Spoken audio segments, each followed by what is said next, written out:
A lot of couples coming to us, they talk to us about how little things annoy each other so badly and they are not able to change that. Early relationship status not going well. So we have that group where they feel they have understood each other, the partners love each other, but then they find themselves in early problems. Right. So, and how would you differentiate between a sexual behavior, sexual fantasy, and a sexual desire? How almost 80 to 90% of people committing serious sexual crimes are known to be associated with having some form of a mental disorder. A good source of sex education would be a good starting point to just build an understanding. When I say sexual education, people always think it's only about the positions and acts. It is completely not true. And a lot of youngsters, particularly young adults and teenagers, have taken into watching pornography. So how do we address this issue?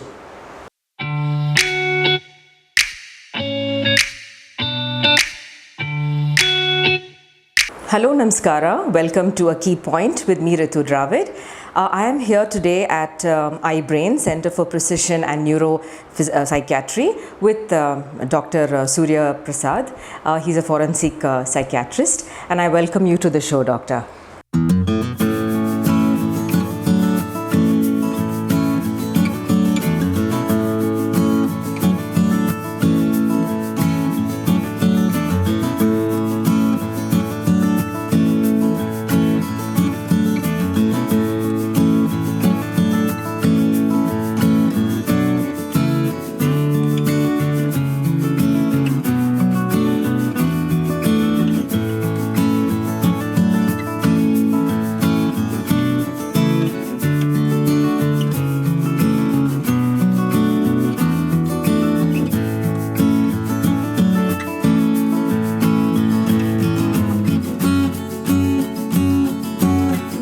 Good afternoon. Thank you so much. Thank you for making us a part of this discussion. And we represent iBrains, Dr. Nagaraj Halemani, and myself, Dr. SURYA PRASAD. Welcome. Thank you. Doctor, a lot of my Key Point viewers have been asking me to talk about this specific topic, with respect to intimacy.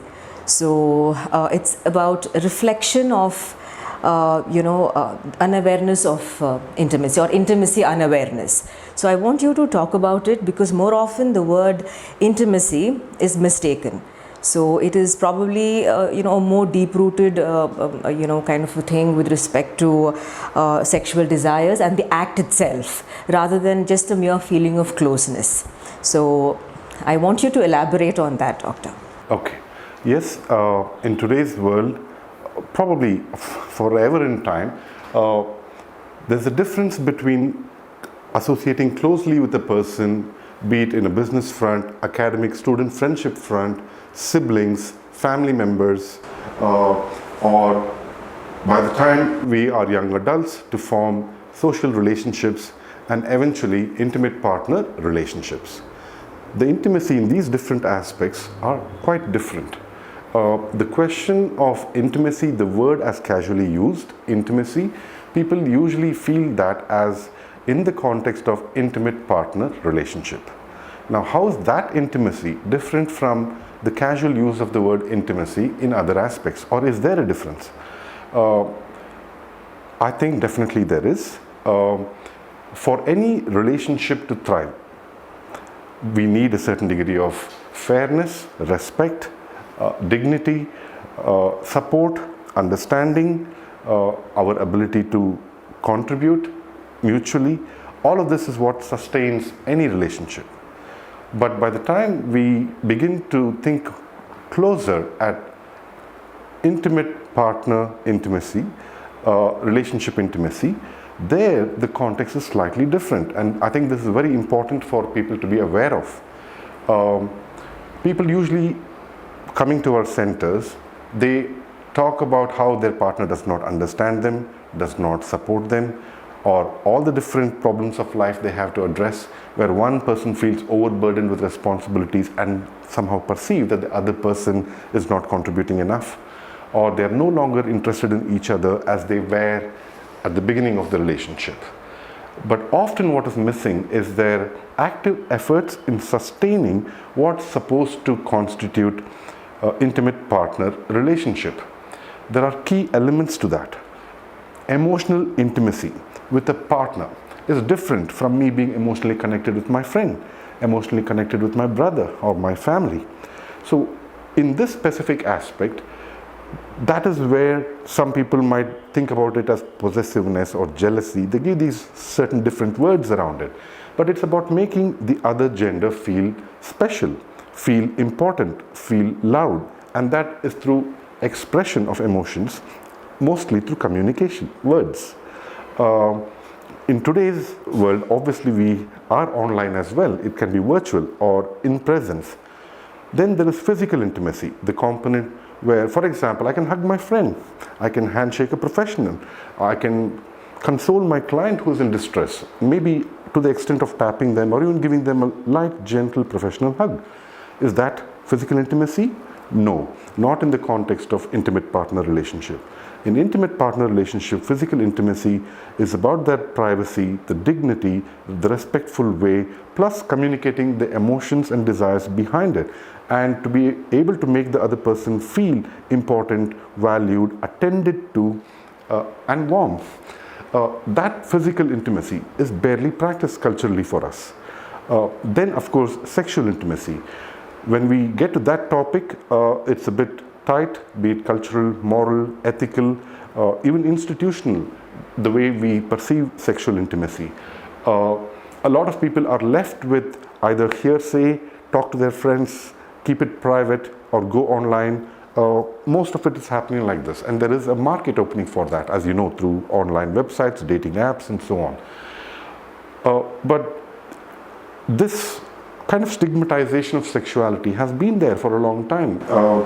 A lot of what Bharat, through knowledge, has given to us before, Kama Sutra as a treatise, was quite important. But how well has it been absorbed into the rest of our knowledge sets coming out of Bharat?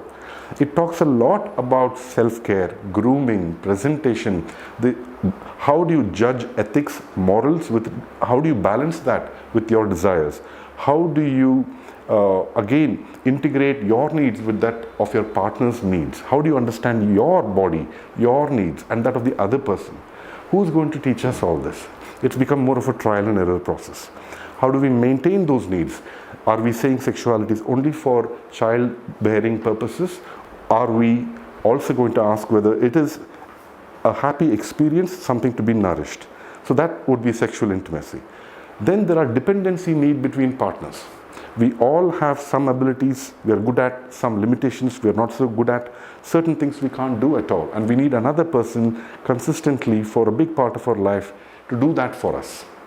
And that's the dependency aspect. For example, in the traditional model, say for example, a gender kind of bias where men go out to work and women are the homemakers, that old traditional model of course is challenged now, quite validly, but all I'm saying is certain roles are distributed, and it is meant that the other person takes on that role, and you trust that the other person will do that, and that's the dependency factor. There is also about habits. We all are people of habits. We get into a certain automatic way. For example, the way I might use my body language is quite repetitive. It's not a new style. I can't suddenly start behaving like Sanjay Dutt unless I mimic him, for example. But we all have body language patterns that repeats, certain ways of thinking that we repeat, certain emotional patterns due to our life experiences that we repeat, and we repeat this with another person endlessly. Sometimes that comes into conflict because two people have their own stories, their own backgrounds. A lot of couples coming to us, they talk to us about how little things annoy each other so badly and they're not able to change that. Certain things have to be kept in the same place. Okay. Certain things have to be done in that way only, not any other way. Yeah. So what are all these things? These are certain patterns. They are either thought patterns, behavior patterns, or emotional patterns that we all grow up with based on our circumstances and life experience. So what are the most frequently frequent problems that people come to you, your clients come to you and confront you with, doctor? What kind of issues, intimacy issues? Yes. Yeah. So can you highlight on a few of them? Yes. At a younger age, a lot of parents are concerned about their kids going online for sexual experience in terms of accessing pornography. That's for children. When you say children, when I say early teenagers, early adolescents, they are not happy with the time being used for that purpose. They're also coming up with early relationship status problems. So we are talking about. Is that because of dating apps? Sorry? No, is that because of dating apps? Some of them are on dating apps, but more so, for example, in high school or early college years, they're in a relationship. Parents feel that the children or the adolescents haven't thought through their life enough to make these big decisions at this point in time. Or still, there are a lot of religious bias factors. They do not approve those marriages. They can't see it going forward positively in the future. For that age group, that's the presentation. Then we have issues with early relationship status not going well. So we have that group where they feel they have understood each other, the partners love each other, but then they find themselves in early problems. It might be that one partner has interest in some other partner or is beginning to question whether this relationship is going to be strong enough for the rest of our lives, and so they want to drift away. And so heartbroken people come to us. Some of them, is that because of obsession, or what do you term it, doctor, as from your point of view? Very good question.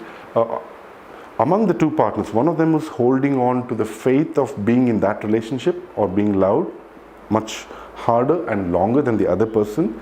I do try to tell them, if it is not reciprocated, if your feelings and your emotions and what you are trying to do for the other person is not being reciprocated, if you expressing yourself is getting a clear no from them, then that becomes one-sided. You might believe and hope that you are a hero of some kind and push the agenda forward, hoping that one day there will be a transformation. If that happens, well and good. If it doesn't, then you carried your agenda much longer. The more it is one-sided, the more obsessional it becomes. The longer and more intense it stays, more obsessional it becomes. That's the difference. Right, doctor. But I've also seen a few of them who firmly and deeply believe in very romantic love, and it's hard not to support and guide them in some ways. But yes, we have to make the difference of obsession to a romantic interest. Right. So, and how would you differentiate between a sexual behavior, fantasy, sexual fantasy, and a sexual desire? They are quite very close to each other, I would say. For example, I'm talking with respect to intimacy. Yes, definitely. Yes. If the couple are in an established relationship, even there's a good role for fantasy to play in. In today's world, when you say established relationship, yes, you mean they in marriage? Consenting partners. Consenting in partners. Today's language, it's slightly different. Fine. Yes, if, as I said, there are moral, ethical, cultural roots.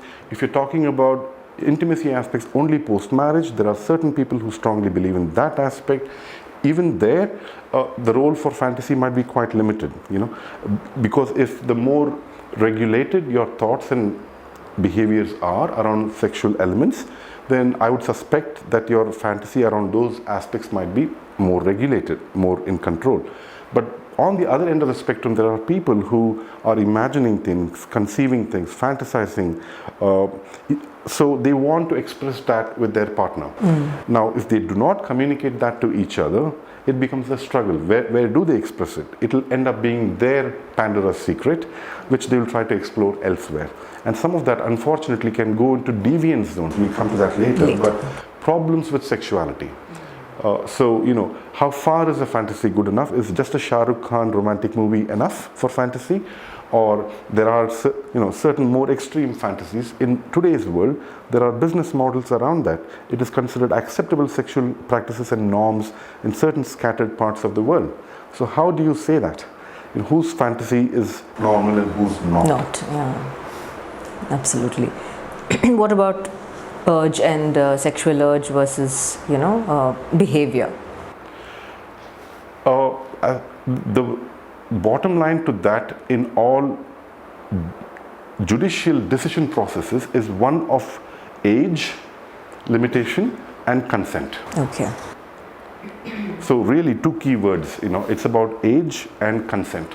Now consent, people make these mistakes in parties under the influence of alcohol or under some kind of emotional coercion. That means under force of some kind, under obligation of some kind, under some kind of a distress, and those factors will be looked into when deciding the question of consent. But as far as two capable adults are agreeing to have that experience mutually between them, it is their decision, their call. Okay. So, what constitutes a healthy sexuality, doctor? There is no exact boundaries and definitions, but as I said, one thing we know what to exclude, definitely. Because consent is very important. Yes, age, right? Consent. Yes. Two factors you already yes. know. Then there is whether there is an aspect of mental health problems or illness in the background that is affecting a person's sexuality. It is quite interconnected, and so that can be another way of safeguarding oneself and another from extreme sexual practices. So by that I mean, in some clients that we work with, either their sexual desire might be much less disappointing and frustrating one partner or themselves because they are unable to participate in intimacy.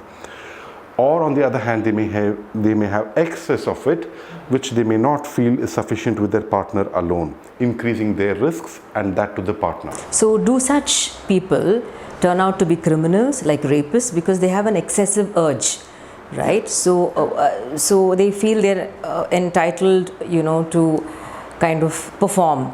They act more aggressively, like in the form of rape. So what is the psychology behind that? Okay.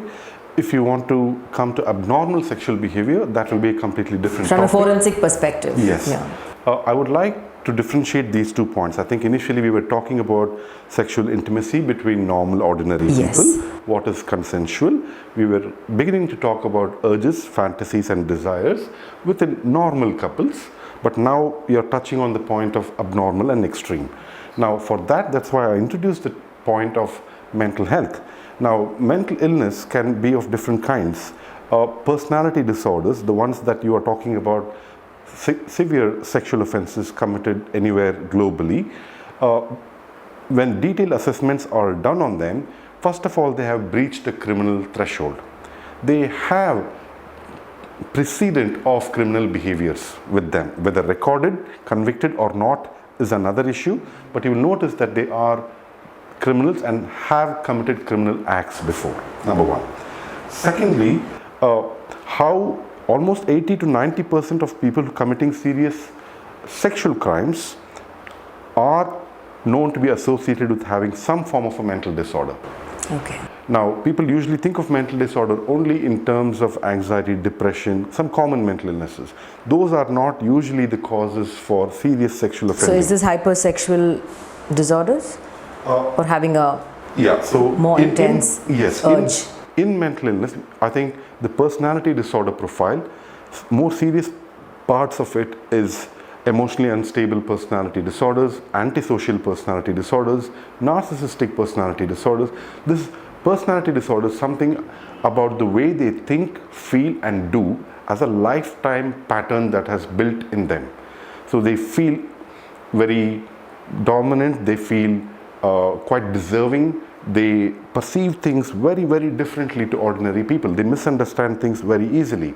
They read cues in very wrong ways.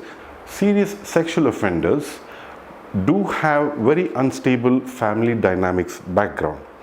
The way the parents relate to each other family factors, abuse, emotional neglect, emotional abuse, physical abuse, drug abuse, sexual abuse in families, their peer influences, they are getting connected with wrong crowd, doing all the things that they are not supposed to do, quite illegal, even criminal acts sometimes. With all this, their academic or professional abilities in any other non-academic fields is also not well developed. So they do tend to gravitate towards a criminal lifestyle. with that comes their attitudes towards other people, humans, children, elderly, and definitely women as well. And in that context, we have to understand certain grave sexual acts. The Nirbhaya case, for example, in Delhi speaks a lot about how the capacity for how horrendous the act was reflects what those people were capable of. And you know, one of them was actually an adolescent. He was not even an adult. Yeah. So to what extent some people can go in committing sexual crimes should be profiled in a criminal psychology, forensic psychiatry aspect. Some services are developed in different parts of the world differently, but the answer to your question about serious sex offending has some social angles, there are some personal issues, there are some mental health factors, there are some drug and alcohol factors, and of course the sexual factor. Specifically the sexual factors, some is about deviance. That means it's not normally within a comfortable zone of sexuality. It is extreme. And definitely, as you can see, age is not respected, gender, right. context, consent, none of this is respected. People are violated, right? So violating another person is a fundamental attribute of any kind of injustice. Sexuality is one form of it, right? If you look at physical violence, even that is violating another person's safety. So is a sexual offense. So these people who commit grave offenses, including sexual offenses, their rational thinking ability to control their emotions, behaviors is completely quite out of the place. Now, some people express that they should be dealt with completely criminally, and some countries and systems look at it as we cannot give them capital punishments. There were old systems where certain such severe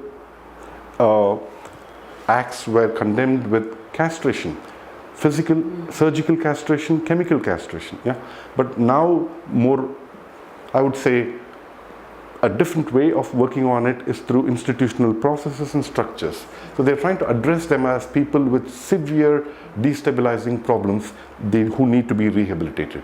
It depends on which form of addressing the problem a country wants to adapt. Right, Doctor. Adopt to its practices. Yeah. So, how to seek services to overcome sexual disorders or issues with intimacy?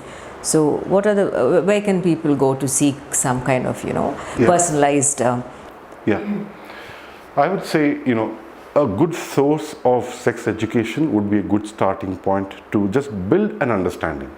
When I say sexual education, people always think it's only about the positions and acts. It is completely not true. We spoke about emotional intimacy, physical intimacy, dependency factors, understanding ourselves through patterns and behaviors, and of course the sexual intimacy elements. How to sustain it.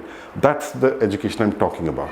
The second aspect of education is how to respect, be dignified, and consenting in the process. That requires a lot of social communication and social skills.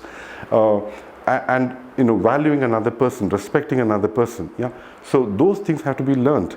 How do you face rejection?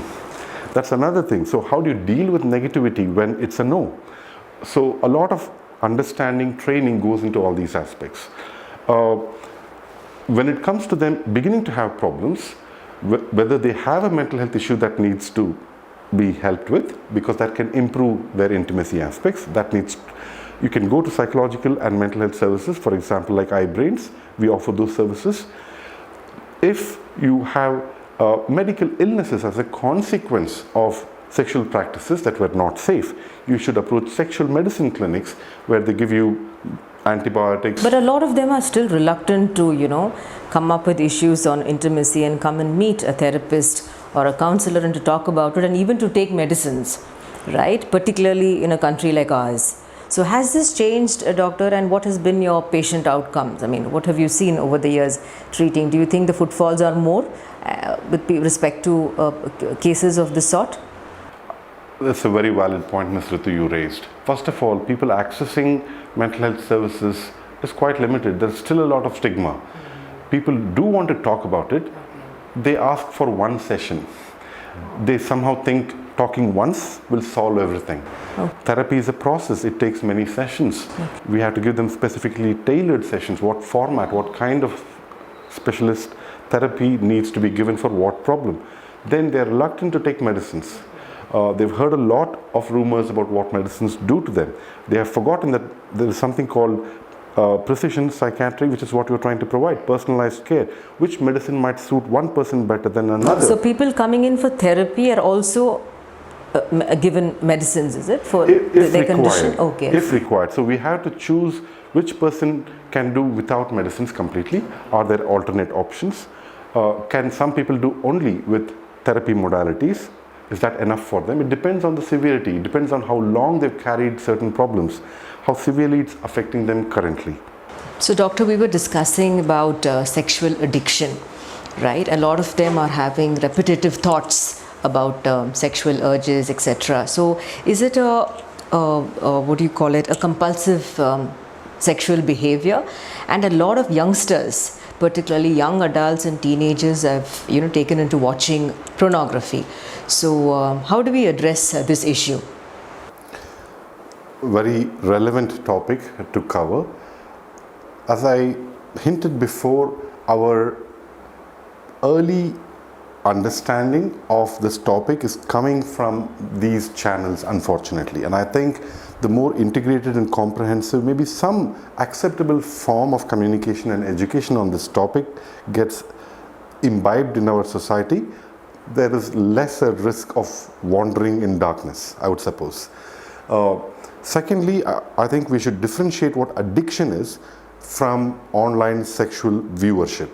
Addiction is a mental health disorder.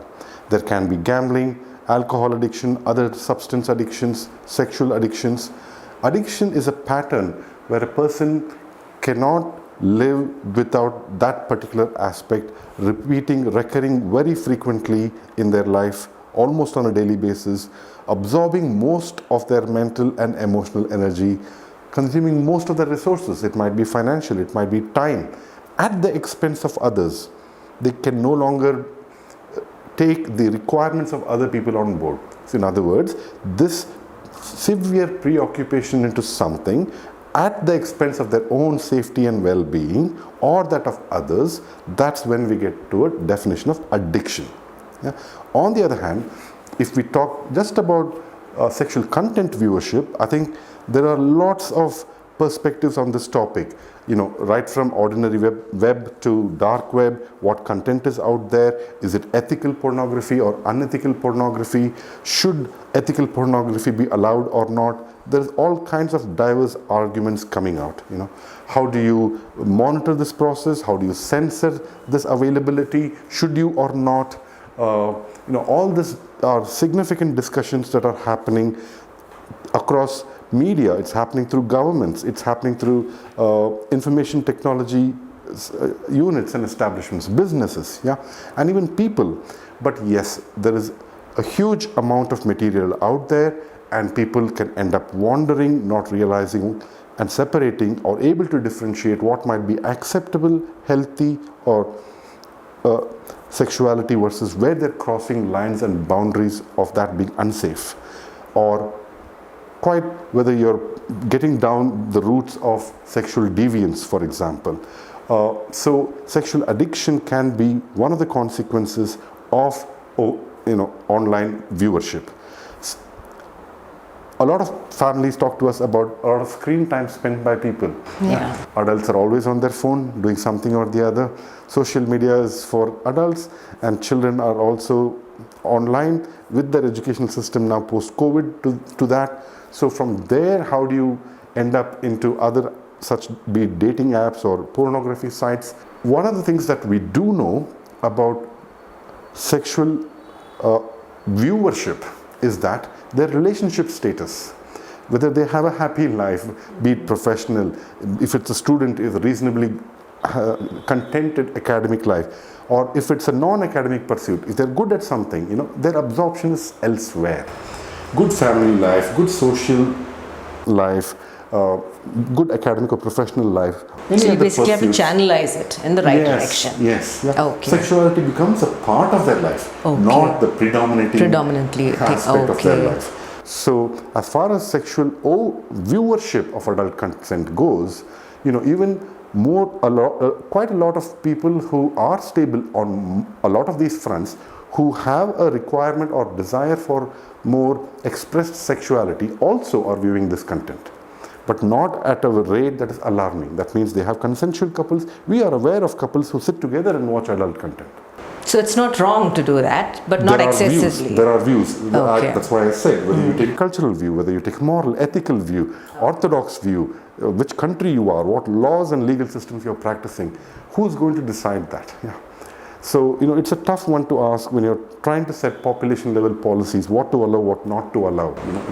All that they could do is to do it in a democratic way, in a consensus receiving way, to accommodate different perspectives and see where they can get a balance or not. But as far as whether all online sexual viewership leads to addiction, yes or no, the answer is no. In fact, a very small percentage of people viewing online sexual content end up having sexual addiction. Oh, really? Okay. A small percentage, yes.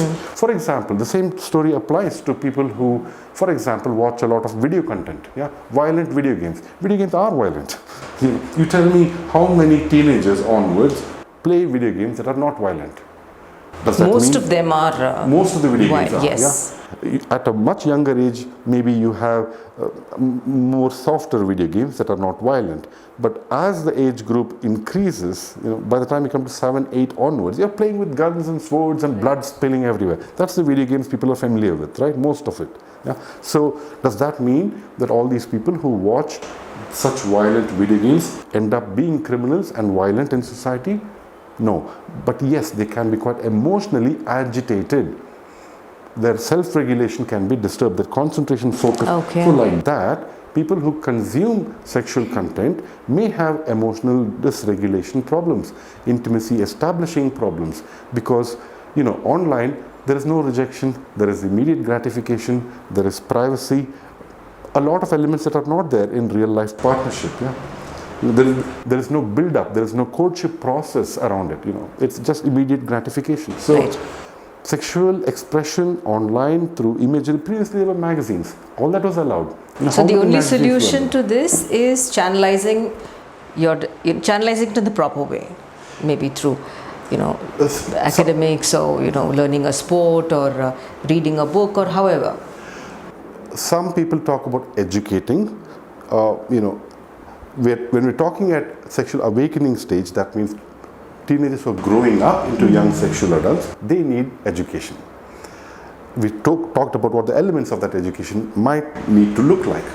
Then there is a next age level group who are seeking active partners but are having problems in their own lives, plus lack of abilities, especially social communication, relationship issues, which makes them then struggle to express their sexuality with people. Instead, they're disappearing into virtual worlds.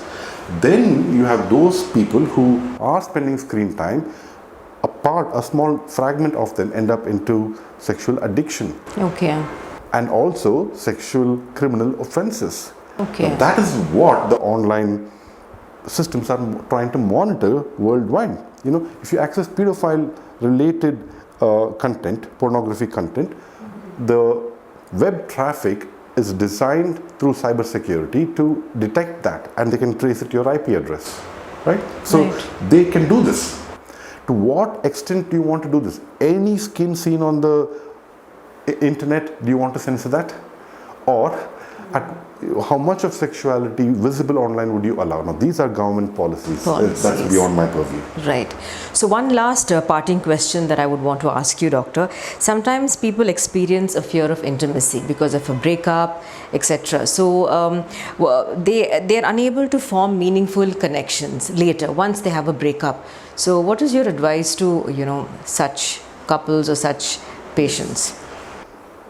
Definitely, it's quite a hard topic, because human condition is so rich. We all have some good things in us. We all have some terrible things in us. We all have some just average things in us. So kind of things, yeah. So what one person's experience with a previous partner might have been, in what circumstances those things happened, what that partner's baggage was. There's a lot of interconnections there. We try to understand all this in psychotherapy. Yeah, this is why we say if you had a complex life for some reason, even for a short time, that's an indication for you to come for therapy. You know, we try to untangle the complex links you might have had. You might have come to the same conclusion, but what's so wrong in getting it cross-checked with a professional whose life it has been for the last 30 years to understand this? Therapy would help a lot in overcoming fears of broken relationships. So what is precision neuropsychiatry, doctor? Can you just Yes. tell me? Usually the understanding of psychiatry is that you go to a doctor, you tell them what's happening briefly. Most of them tell me it's a 20-30 minute consultation. They are told what's happening to them and they're given some medicines and asked to come for follow-up. They either have that choice or they're told to go for counseling.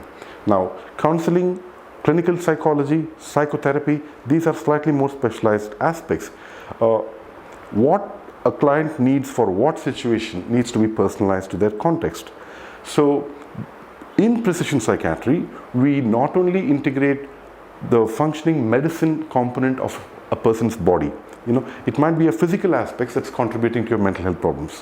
Okay. It might be certain medical illnesses that's contributing to your So mental how do you health assess problems. this? We do a very detailed assessment Okay. of body check, be it blood tests that they've already undergone, any previous investigations they've undergone. We examine them for any physical issues they have. If required, further tests are asked for. We then conclude whether is there a body element to their mental health problem. So that's the body part of it. Okay. The mind part of it, we have to separate the severity, whether it's psychiatric. If it's more severe, it comes under psychiatry. So medicines will be required. If it is not that severe, or if the ability of a person, we call it psychological mindedness, is more, they can then engage in different therapy formalities. So for that, we do an initial assessment, what we call psychometrics. What specific problems? What in that person, how is this problem affecting them? So we get a lot of details around that. It can be quantified. They measure themselves on those So bases. why are mental health issues a bit more prolonged? The recovery, I'm talking about recovery of, health issues, mental health issues, a bit more prolonged than, physical issues, doctor, physical, problems or physical recovery. Absolutely. So why is that a little more prolonged? Absolutely. Very good question to this. I would say mental health is not unique to this actually. People just don't understand that as yet. Medical problems. Because when I have a physical condition and I go to a doctor, I visit him only once, but not with a therapist or a counselor. So I'll have to go for more number of sessions to basically find personalized solutions or whatever. So yes. A lot of simple medical problems that people go to a doctor for, get an antibiotic, get sorted. Yeah, those are the simple issues. But do not forget that there are almost 40% of medical care today, even outside of psychiatry or mental health, is chronic medical illnesses. Your diabetes, nobody can cure you in one session, not with one tablet. yes, Probably long term. Yes, it's almost like Yes. hypertension, two common Yes. problems. Yeah, raised fats and lipids, common again, long term. Yeah, people are only focusing on the juicy bit. Yeah, antibiotic associated treatments is one session. Yeah, that we can do in mental health if you come at the beginning of a problem. Yeah. Okay. 1 or 2 meets, no medicines, just give you a little understanding of what's happening, give you some self-help tips, guide, reorient you, send you off.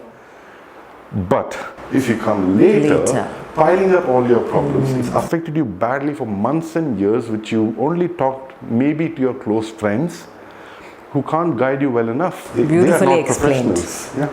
Usually people coming to us with mental health problems have sat on it for decades. Decades. Decades. Yeah. They do not realize that one is connected to the other. One is connected to the other.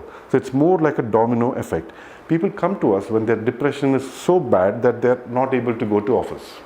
Or they're fighting at home so badly that the whole family is now complaining. Only then they will come. But if you ask them the story will go back to how their marriage was not a happy one, how their children's health was affected, how the financial problems piled up, what struggles they have at work. They could have taken help at any of those points. No. Until they can continue doing their bare minimum family responsibilities, they continue with that baggage on their backs until they can carry it no more. Then they come to us. So you can understand Yes. that depending on their expectations of how much they want to recover, Is it just that they want to go back to office? Then yes, we sort them out quickly. But if they're looking at the pile-up problems over time and helping and guiding them with all of that so that the problem does not recur, does not come back and affect them, that's when, Ms. Ritu, it takes longer to work with that. Yes, doctor. And AI has taken over, right, in a lot of areas. And with a lot of mental health issues, and I think there are more than 200 mental health illnesses, and 1 in 16 are probably having some condition or the other. So now AI has taken over. So how do you think that can redefine mental health? Yeah, I would actually have passed this on to my colleague Dr. Nagaraj. In precision psychiatry, the previous point we're talking about, we look at certain blood markers, certain other organ functioning systems. We bring into numerical estimates how different aspects of our brain is functioning. There's a lot of data, all this, right? Right. How do you make sense of this data? This is where your data science comes into play. And Dr. Nagaraj particularly is providing inputs, for example, certain dementia-related projects where he's developing AI/ML interpretive models for dementia currently, but he hopes to extend this over time. This is where there are ways at a population level you can understand what might be connected to an illness, whether you can identify illness at a much earlier stage. For example, people know that they have diabetes quite late. The onset has been 5 years, 10 years before that. It can be picked up much earlier. There are certain markers, certain tests, which is not currently commercialized, but in research and investigative phase.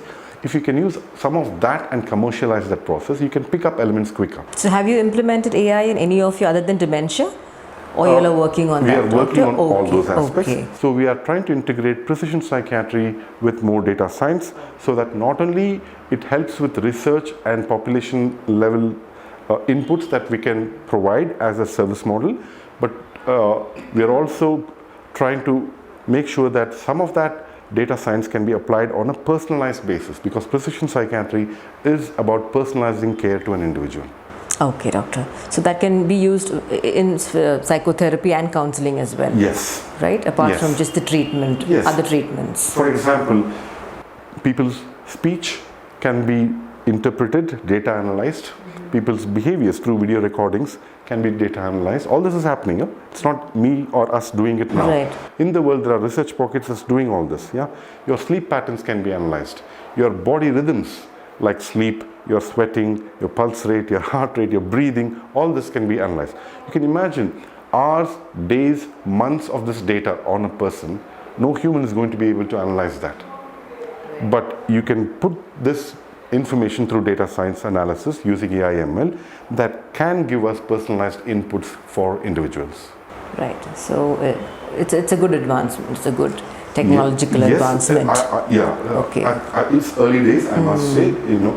Google has come up with some models. But can AI replace therapists and counselors and give them a more, comprehensive touch? Yeah. I don't think so. Well, there can be two views of this. If you are very sci-fi, you might say humans are not needed, science can do it all. If you're too romantic, you might end up saying that nothing can replace humanity, no science ever will. So I think I want to stay somewhere in between. Okay.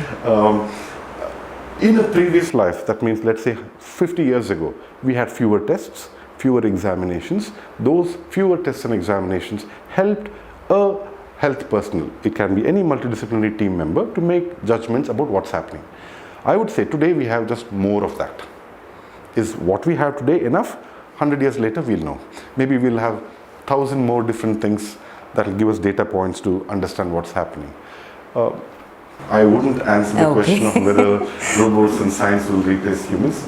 It's beyond my capacity to understand. But yes, I think it will help clinicians to make more informed decisions, and more importantly, I think it will give visible information to clients. Mental health has this huge challenge. If you have a medical illness problem, you go into a hospital where you're dazzled with equipments. Yeah, your blood samples are taken repeatedly. Some scans are done. You get sheets of test results. People think something is being done for you, and so you're happy to pay for those services. But mental health, It is our decades of life, educational experience, different members of the team contributing their own rich knowledge to help a person. People only receive this as, I just talked to that person. So it's undervaluing what we're providing, right? So in other words, for mental health services, to reduce the stigma, I think bringing in a lot of science elements that not only is a dazzle to people, but also gives them some value. We can get more precise information, more objective scientific information about what's causing what to a person. That way we have more effective treatments that are more bearable for the person and can help them improve their condition more quickly. Okay. Again, this comes under precision psychiatry. Okay. Yeah? So, when you say improve their condition, faster as compared to, the human counseling, right, doctor? So when you say faster, what do you mean? How fast can it be done? When somebody comes to you with decades of, some issue, having a problem, and they come and confront you, for therapy. So how can it be a faster solution technique? For example, one example I can give further, I was talking to our colleague the other day, of psychologist. Psychoanalytic psychotherapy used to be like 2-3 sessions, hourly sessions a week for years together for someone in serious complex troubles. Okay? Now that model of psychiatric or psychotherapy practice is now only in some pockets of the world. Who has the patients? Who's providing that service? Who's providing for that? Yeah? So you have more briefer versions of therapy now. As short as very brief therapies, just 2-3 sessions is now being invented. But does that really help? So, good question. Yeah. So sometimes, as far as therapy is concerned, we have something called formulation. You really have to understand multiple dimensions of a human condition. This person, it might be their genes, it might be their early family life, their childhood, their personal dynamics, their abilities, a lot of things we have to put together to understand in what kind of problem they're currently stuck in. And then we have to try and help them grow out of it. I would reasonably say it would take us a few sessions of work. But seeing our clients coming to us, most of them do not have the faith, nor patience, nor willingness to pay for those kind of services that extends beyond a few sessions. So to try and maximize what they can gain from this, what we try to do is we recognize their priority requirements. Okay. And we try and work on those aspects. Your question about whether AI/ML will help things, as I said, our mind is only a reflection of our brain.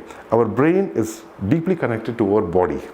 The more we know, more data points from all these aspects, and if it can be analyzed without human intervention and just provided to us in the first consultation, for example. Imagine a day where a client reaches out for an appointment, we send them a few things to wear and do, etc. That's already data science backed, and by the time they come to us for a first appointment, all that hours, days and weeks of data has been analyzed, and we have got a simple report like a blood test. So we have all this information about a person before they have even started telling us what their problem is. So you can see how much time can be saved. Okay. So there is potential. We will only know when we do beta testing, right. Apply the pilots and see in how many different ways we can capture precision psychiatry, data science to apply not only for psychiatric issues but also for therapeutic. That means psychotherapeutic and psychological issues, emotional issues. We will know only later. Right, doctor. So coming back to our topic, reflections of, unawareness of intimacy. So would you want to conclude something on that, doctor, before we wind up? I think we touched on 3 different aspects. One was, what every growing adult should know about intimacy.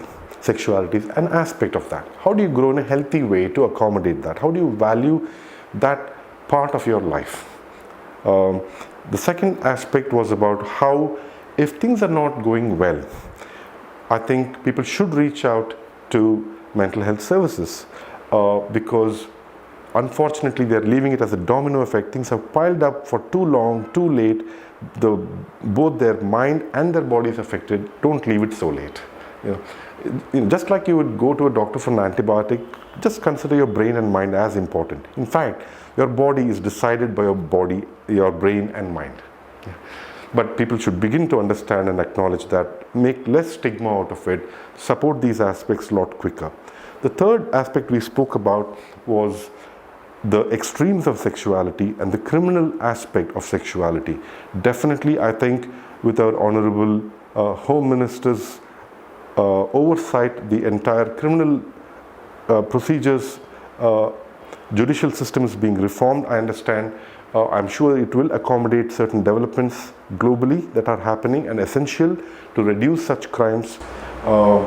There are options around considering whether you want a slightly softer approach, a more balanced approach, or a more harder and stiffer approach, and that's going to be a government level decision to decide, be it at a central or a federal level, because we are I'm glad I found a forensic psychiatrist to talk about this, and it's been really a pleasure to talk to you on this issue, because it's a very complex psychological matter, doctor. So it's very emotionally,